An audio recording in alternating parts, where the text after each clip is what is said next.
Here we have a Fender Telecaster guitar.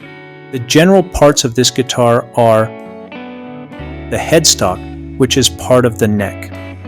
We have the complete neck,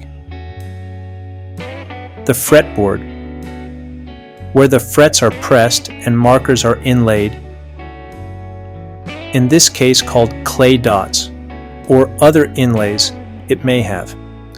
We have the Fender style nut inside a slot within the fretboard. We have access to the truss rod, American Standard style. Another place where the truss rod access can be located is at the joint between the neck and the body below the pick guard. Often, adjusting this type requires removing the neck. We have the body, where the pick guard, pickups, ashtray bridge, saddles, control cavity, control plate, volume and tone potentiometers, and the switch are located. Viewing the back, we can see the mounting screws and plate for the neck. We can also appreciate the strap pin. We also have the skunk stripe, which is this strip of wood covering the truss rod, and the 6 holes where the strings are installed and their ferrules. The strings on a Telecaster can also be installed from the top. At the bottom, we have the jack plate. This is where we plug our cable. These are the shoulders, and we also have the waist and hips. What are the main features of this type of guitar? Let's start with the headstock. One of the main features that sets it apart from other guitars is, like its cousin, the Stratocaster, it has what is known as 6 inline tuners.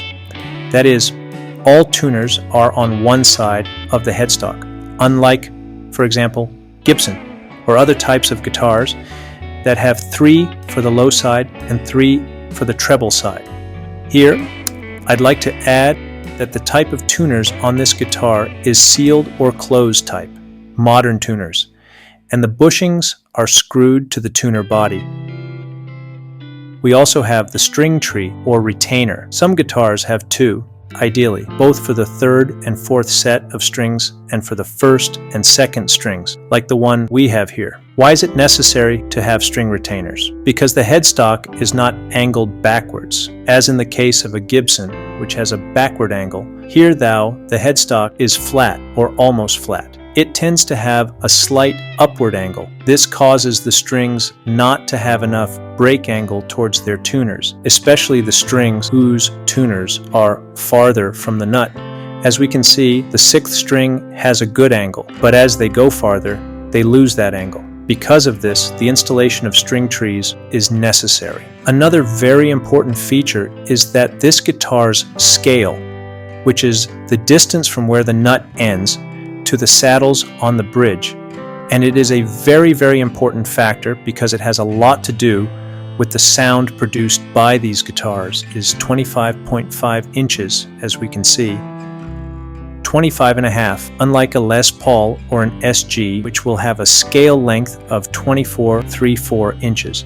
Another feature of this type of guitar is that it has 2 pickups. In its traditional design, one of them has a metal cover and is smaller. The other will be slanted and mounted on the bridge plate.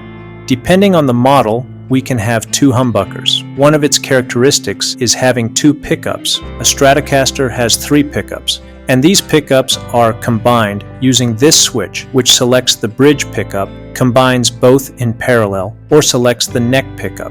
There are more combinations, of course. We are showing the basic model. In some models, the strings can be installed from the back of the bridge or through the body, as is the case with this guitar. The saddles are screwed directly to the plate, which is screwed to the body and where the pickup is mounted. The height of the strings, as well as the radius, will be adjusted with these small Allen screws. We have adjustment screws for the pickup height. In this case, the bridge pickup also has a front screw, which is here, that will help us adjust the tilt of the pickup to match the tilt of the strings. In this case, there are 3 screws that adjust the intonation of these types of guitars. We can have this configuration where we have 3 saddles, and there is also the configuration with 6 independent saddles for each string. In this guitar's most traditional configuration, we also have one tone control and one volume, and, as mentioned, a pickup selector switch.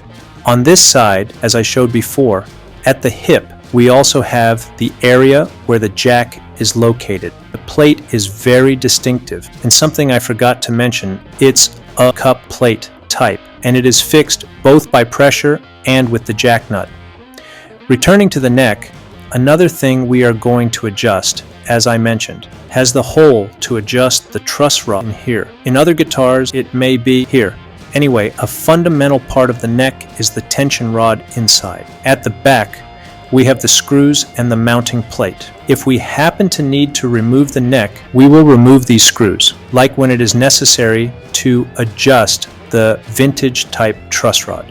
This is a very, very important characteristic and a great differentiator from other types of guitars. Fender guitars are made mostly with bolt-on necks, not a neck that's glued to the body. This means that in theory, these pieces are interchangeable, and as I mentioned, here are the holes to pass the strings to the bridge and to the saddles. This hole we can see here is something known as a micro tilt. Inside, there's an Allen screw that allows us to push the neck to control the tilt or angle. This is the least recommended thing in the world. It should never be adjusted. Quite the opposite. It should be loosened so that it has no contact with the neck. These are the general parts of a Telecaster type guitar. Leave your comments and subscribe to the channel. Like the video, activate the notifications, and see you in the next video.